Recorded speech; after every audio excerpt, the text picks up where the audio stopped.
तो शेठ बाबांनी केलेला आहे। शेठ बाबा खासदार म्हणून या ठिकाणी संपूर्ण या विभागाचं नेतृत्व त्यांनी केलेलं आहे, जामर शेठने केलेलं आहे आणि वल्लभ बेनके सारखा माणूस तर या मातीतच तयार होणार नाही मला माहिती आहे।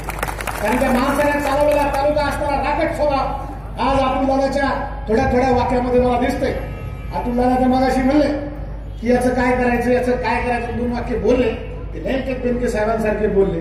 मला जरा वाटलं की अतुल दादा मध्ये आता बेनके साहेब दिसायला नाही तर घडी दिसायला गौरव म्हणतात जरा बांधण्यासारखं लोक म्हणतात बरं आहे बरं आहे। आता तसलं चालणार नाही, आता त्यांनी ठरवलंय आता बेनके साहेबच व्हायचंय आपल्याला। आणि म्हणून तुम्ही सगळे मायबाप मंडळी मनापासून आपल्या एकदा अमोल कोल्ह्यांसाठी खरोखर तुम्ही शपथ घ्या। तुम्ही सगळ्यांशी एकामेकाशी जे काही वाद असतील ते वाद बाजूला ठेवा।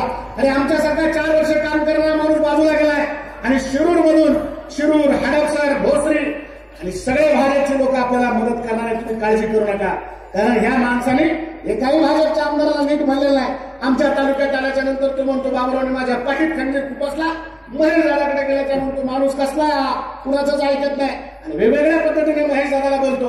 पलीकडे गेल्याच्या नंतर सुद्धा तीच परिस्थिती आहे, त्या ठिकाणी सुद्धा असणाऱ्या आमदारांना तशाच पद्धतीची वागणूक देतो।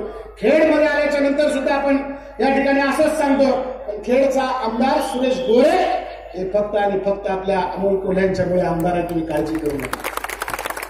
खेड तालुक्यामध्ये त्यांना जे लीड होतं ते लीड आदरणीय अमोल कोल्हे यांना जे 50,000चं लीड त्यांना मिळायचं ते अख्ख्याच्या अख्खं लीड अमोल कोल्ह्यांना मिळणार आहे। त्याच्यामुळे तुम्ही ही जबाबदारी करत असताना हेच काम आपण भविष्य काळामध्ये करूया। पुन्हा एकदा मी सर्वांचंच आपणाचं मनापासून स्वागत करतो आणि एकदा खरं तर मला दातच पडला काय मला दात असा कुस्ती करताना धडक लावलेली, मला खरं तर दात बसवायचा होता पण डॉक्टरचा प्रचार केला म्हणून नंतर दात बसून क्लिप असा पडले इतक्या वेळामध्ये मी बोलतोय। एक लक्षात ठेवा, काही पण बोलत आहे डॉक्टर आमच्या खासदार झाले पाहिजे, पण एक लक्षात ठेवा पोस्ट नाही करा, एकदा पोस्ट नाही करा, एकदा फक्त डॉक्टरांसाठी करा।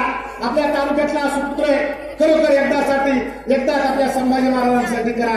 आणि त्याने संभाजी आपल्या राज्याला दाखवून दिला, संपूर्ण देशामध्ये दाखवून दिला, त्या संभाजीसाठी थोडं करा आणि एक मतदान त्यांच्यासाठी पवित्र मतदान 28 तारखेला 29 तारखेला आपल्या अमोल कोल्ह्यांच्या त्या ठिकाणी पदरी टाका। मी मनापासून एवढंच आपल्याला अभिवचन देतो की शिरूर तालुका तुमच्या तालुक्यापेक्षा 1 तरी मत जास्त देईल, एवढंच तुम्हाला या निमित्ताने सांगतो। आणि पुन्हा एकदा सर्वांचंच मनापासून स्वागत करून डॉक्टर अमोल कोल्ह्यांसाठी 2 घोषणा त्या ठिकाणी भाषणाला संतोषराव पूर्ण विराम देतो। त्या ठिकाणी आज सर्वांनी हात वर करून अमोल कोल्ह्यांसाठी त्या ठिकाणी सर्वांना अभिवचन करा। अमोल दादा तुम्ही जरा 2 मिनिटं उठा, सगळ्यांना नमस्कार करा आणि सांगा की अमोल दादांनाच मतदान करणार आहे, डॉक्टर अमोल कोल्ह्यांना मतदान करणार आहे। तुम्ही वर करा, तुम्ही महत्वाचे आहे, द्या आवाज।